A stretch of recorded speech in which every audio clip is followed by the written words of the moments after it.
സുധാമന്ത്രം just ഒന്ന് പാടിയിട്ട് നമുക്ക് ഇതിലേക്ക് പോവാം.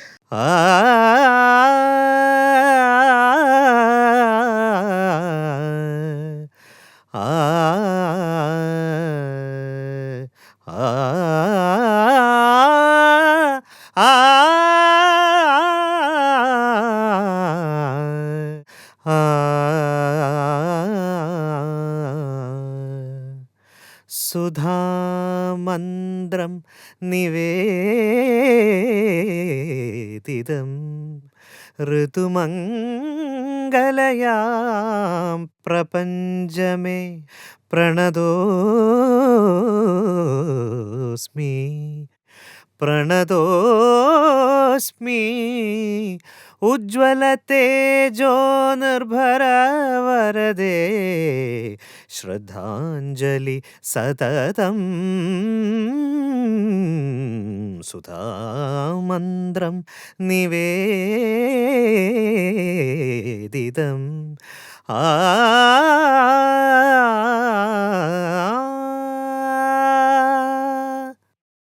ഈ ഭാവയാമിയിലും ഈ സുധാമന്ത്രത്തിലും സാർ ഒരു മ്യൂസിക് ക്ലാസ് ചെയ്തു വെച്ചിട്ടുണ്ട്. ക്ലാസ് ആയിട്ട് നമുക്ക് കേട്ട് പഠിക്കാൻ പറ്റുന്ന ഈ സുധാമന്ത്രം അതായത് ലൈവിൽ പാടുന്നതിന് മുമ്പായിട്ട് ഇതേപോലുള്ള ശ്രുതിഭേദം സ്വരഭേദങ്ങളൊക്കെ ശരത്തേട്ടൻ ചെയ്യുന്ന ഞങ്ങൾ ഇങ്ങനെ സ്റ്റുഡിയോസ് ആയിട്ട് കേൾക്കുന്ന ആളുകളായിരുന്നു. ഒരുപാട് വീണ്ടും എന്നുള്ള ആൽബം, അതിനു മുമ്പ് ചൈത്ര ഗീതങ്ങൾ, ഇതെല്ലാം ഇങ്ങനെ കേൾക്കുമായിരുന്നു. അപ്പം അങ്ങനെ ഇരിക്കുമ്പോഴാണ് ശരത്തേട്ടൻ എനിക്ക് പുള്ളിമാൻ എന്ന് പറഞ്ഞ സിനിമയിലെ ഒരു പാട്ട്, അത് ആ പാട്ട് ഇപ്പോഴും എനിക്ക് ലൈവ് അത് പാടാൻ എനിക്ക് അത്ര ഇതില്ല. ആ പാട്ട് ഓ വാനമേ ഇതേപോലെ പല്ലവി ഇങ്ങനെ സ്കെയിൽ ചേഞ്ച് ആയി വന്നിട്ടുള്ളൊരു പാട്ടാണ്.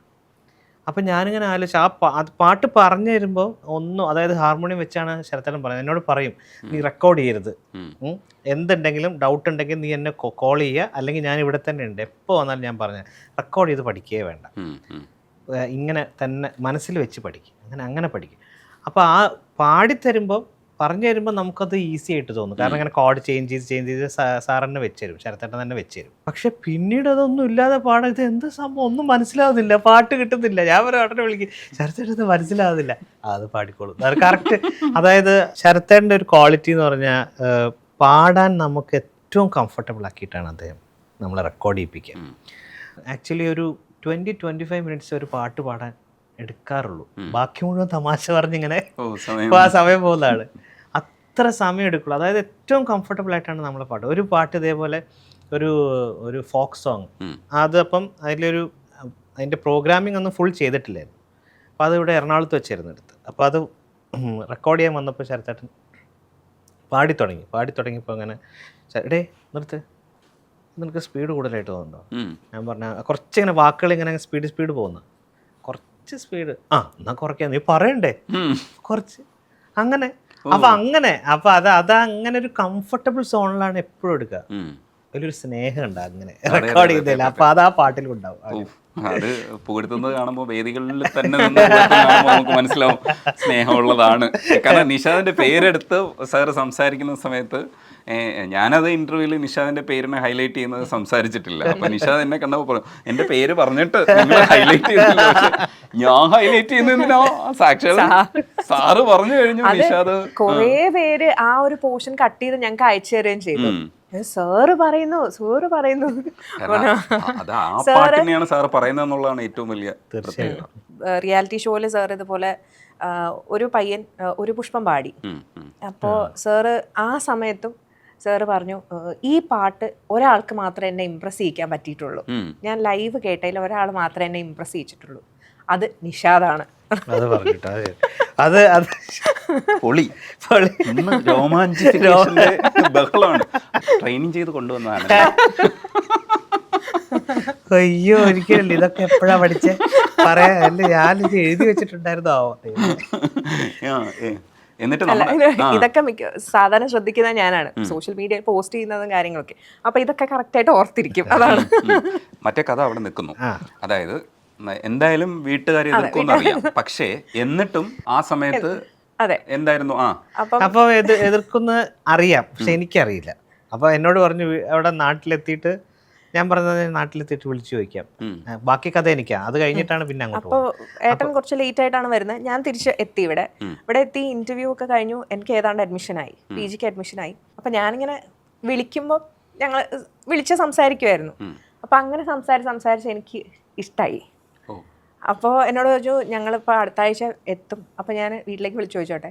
ഞാൻ പറഞ്ഞു ഇപ്പം വിളിക്കണ്ട. അപ്പൊ പേടി തുടങ്ങി. അപ്പൊ എനിക്ക് മനസ്സിലായി ഇത് നടക്കൂല. പക്ഷെ ഞാൻ വീട്ടിലേക്ക് വിളിച്ചു കേട്ടോ. അപ്പൊ തന്നെ ഞാൻ വിളിച്ചു. ഞാൻ ആദ്യം വന്ന ഉടനെ തന്നെ എൻ്റെ അച്ഛനോടും അമ്മയോടും പറഞ്ഞു, ഇങ്ങനെ എനിക്കൊരു കുട്ടിയെ ഇഷ്ടമായിട്ടുണ്ട്. അല്ല ശരിക്കും മാന്യനായിരുന്നു കേട്ടോ. അതെ, നമ്മൾ തെറ്റിദ്ധരിച്ചു. ഞാൻ ഷോക്കായി പോയി. കാരണം വീട്ടിൽ നിന്ന് വിളിക്കുന്ന ആ മോളെ എങ്ങനെ ഇവൻ പറഞ്ഞിട്ടുണ്ട്, മോളുടെ വീട്ടിൽ എങ്ങനെയാണ്. അപ്പൊ ഞാനാകെ ടെൻഷനായി പോയി. ഞാനിവിടെ PG ക്ക് അഡ്മിഷന് നിൽക്കുക, ഇതെങ്ങാനും വീട്ടിൽ പറഞ്ഞിട്ടുണ്ടെങ്കിൽ എൻ്റെ പഠിത്തമല്ല അവിടെ നിൽക്കും. പക്ഷെ ഞാൻ വിളിച്ചു വീട്ടിലേക്ക്. വിളിച്ചപ്പോ അവർ പറഞ്ഞു പറ്റൂല. വളരെ മാന്യമായിട്ട് നടക്കുമോ ഇല്ല കേട്ടോ, അത്രയല്ല പറഞ്ഞുള്ളൂ സത്യമായിട്ടും. അപ്പൊ ഞാൻ ഓ ഓക്കെ. അപ്പൊ ഞാൻ സൗജയോട് പറഞ്ഞു ഇത് നടക്കൂല എന്നാണല്ലോ പറയുന്നത്. അപ്പൊ സൗജ പറഞ്ഞു നോക്കാം. അപ്പൊ 2 വർഷം PG കഴിയണം. PG 2 വർഷമുണ്ട്. അത് കഴിഞ്ഞിട്ട് ഒന്നുകൂടി ഒന്ന് ചോദിച്ചു നോക്കാം. ശരി ഓക്കെ, ആ 2 വർഷം ഉണ്ടല്ലോ, നോക്കാം, വെയിറ്റ് ചെയ്യാം എന്ന് പറഞ്ഞു. ആ 2 വർഷം ഞങ്ങള് തിക് പ്രണയായി. എന്നുവെച്ചാ ഒരുപാട് അറിയാനും മനസ്സിലാക്കാനും ഒരു ടൈം കിട്ടി.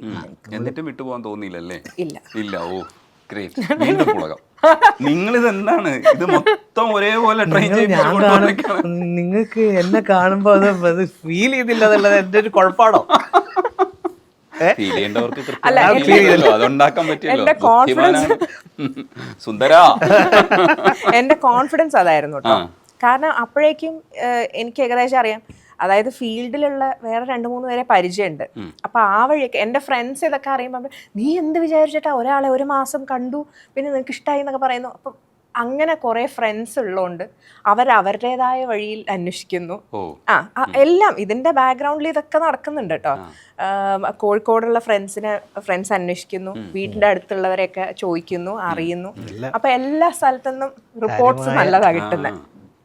അപ്പൊ അങ്ങനെ വന്നു കഴിഞ്ഞപ്പോഴേക്കും പിന്നെ എനിക്കൊരു കോൺഫിഡൻസ് ആയി. അപ്പൊ അറിയാം വീട്ടുകാർ ആദ്യം സമ്മതിച്ചില്ലെങ്കിലും അറിഞ്ഞ് സ്വഭാവം അറിയുമ്പോൾ എന്തായാലും അവർക്ക് ഓക്കെ ആയിരിക്കും എന്നുള്ള ഒരു കോൺഫിഡൻസ് എനിക്കുണ്ടായിരുന്നു. പക്ഷെ അതിലേക്ക് എത്തിക്കാനുള്ളതാണ് ബുദ്ധിമുട്ട്. സമയമെടുക്കുമ്പോൾ കൗൺസിലിംഗിന്റെ ഭാഗമായിട്ട് അവർക്ക് ഈ പാട്ടുകൾ കേൾപ്പിച്ചു കൊടുക്കുക, ഈ പാട്ട് പാടിയ ആളാണെന്ന് പറയാ. അവരിതിലും മേലെയായിരുന്നു. അവരുടെ കേൾവി തറയത് കർണാട്ടിക് മ്യൂസിക് ആ ലെവലിലുള്ള കേൾവി. അപ്പൊ അവിടെ ഞാൻ തോറ്റിരിക്കുക. അപ്പൊ ആ ഏരിയയിലേക്ക് നമുക്ക് അടുക്കാൻ പറ്റില്ല. ആ ടൈപ്പാ. അപ്പൊ ഇനി അല്ലാതെ എങ്ങനെ എന്നുള്ളതാണ് ചോദ്യം. അപ്പൊ മ്യൂസിക് അവിടെ ഏറ്റിട്ടില്ല, അവിടെ ഒട്ടും ഏറ്റിട്ടില്ല. പിന്നീട് പിന്നെ നമ്മള് 1-2 ഷോ ഒക്കെ കാണാൻ വരികയൊക്കെ ഉണ്ടായിട്ടുണ്ട്. അതൊക്കെ ആർക്ക് ഇഷ്ടമായി. പിന്നെ അല്ലാതെ എന്ന് പറഞ്ഞാൽ ബേസിക്കലി സ്വഭാവം മനസ്സിലാക്കി വരിക എന്നുള്ളത് തന്നെയായിരുന്നു. വേറെ ഒരു വഴി ഉണ്ടായിരുന്നില്ല. അല്ല അവർക്ക് ശരിക്കും എന്തുകൊണ്ടാണ് ശരിക്കും ആ ഒരു ഒബ്ജക്ഷൻ വന്നിട്ടുള്ളത്? അവരൊരു കുറച്ച് ഓർത്തഡോക്സ് ഫാമിലിയാണ്. അപ്പൊ അങ്ങനെ അവർക്ക് പറ്റാത്ത കുറച്ച് കാര്യങ്ങൾ ഉണ്ടായിരുന്നു. പക്ഷെ കുഴപ്പമില്ല, ഇപ്പം എല്ലാം പറ്റുന്ന പ്രശ്നമില്ല. ഇപ്പൊ എന്നെക്കാട്ടിലും കൂടുതൽ എന്നെ വിളിക്കുമ്പോഴേ അവൻ എന്ത് പറയുന്നു, അവൻ കഴിച്ചോ, അവൻ ഉറങ്ങിയോ, അവൻ പോയോ, അവൻ വന്നോ, എല്ലാവർക്കും ഏട്ടന്റെ കാര്യങ്ങൾ അറിഞ്ഞാൽ മതി. അല്ല പക്ഷെ ഞാൻ ഏറ്റവും കൂടുതൽ റെസ്പെക്ട് ചെയ്യുകയും ചെയ്തിട്ടുണ്ട്. കാരണം അങ്ങനെ ഒരു എനിക്ക് എൻ്റെ ലൈഫിൽ മ്യൂസിക്കലി ഞാൻ ഇത്രയും ഇപ്പോൾ രജനീഷ് ജിയുടെ മുന്നിൽ ഇരിക്കുന്നുണ്ടെങ്കിൽ അതിന് ഒരു പ്രധാന കാരണം സവിജ തന്നെയാണ്. അമ്മയും അച്ഛനും ഓൾറെഡി ഉണ്ട്. പക്ഷെ അവരെന്ന് വെച്ചാൽ അവരുടെ എന്താ പറയുക വിഷൻ എന്ന് പറയുന്നത് കുറച്ച് ലിമിറ്റഡാണ്. എന്ന് വെച്ചാൽ എങ്ങനെ പോകാൻ പറ്റും, എവിടെ എത്താൻ പറ്റും എന്നുള്ള ഇതില്ല. അച്ഛനും അമ്മയും മ്യൂസീഷ്യൻസാണ്. അച്ഛൻ PWD എഞ്ചിനീയർ ആയിരുന്നു. അപ്പം അച്ഛൻ ആ ജോലിയുടെ ഭാഗമായിട്ടാണ് മ്യൂസിക്കിനെ കൊണ്ടുപോയിക്കൊണ്ടത്. അത് സൈഡായിരുന്നു. അപ്പോൾ ഞാനും ആ രീതിയിലാണ് എൻ്റെ അക്കാഡമിക്കൊക്കെ പഠിച്ചു വന്നതും. ഞാൻ കോളേജിൽ വർക്ക് ചെയ്യായിരുന്നു. കാലിക്കറ്റ് ദേവഗിരി സെൻറ് ജോസഫ് കോളേജിൽ മാത്സിൽ ഡിപ്പാർട്ട്മെൻറ്റിൽ വർക്ക് ചെയ്യായിരുന്നു. അപ്പോൾ ഞാനും ആ വഴിക്ക് തന്നെയാണ് പോയിക്കൊണ്ടത്. സൈഡിൽ കൂടെ നമ്മുടെ ഒരു പാഷൻ പോലെ മ്യൂസിക് കൊണ്ടുപോകാം.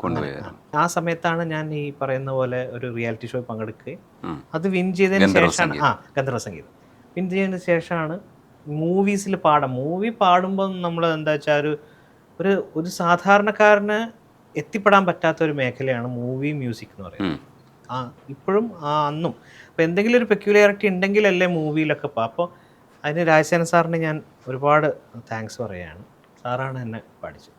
അപ്പോൾ അങ്ങനെ വന്നപ്പോൾ ഞാൻ വിചാരിച്ചു എനിക്ക് എന്തെങ്കിലും ഉണ്ടാവും എൻ്റെ പാട്ടിൽ, അപ്പോൾ ഞാനത് കളയുന്നത് എന്തിനാണ്.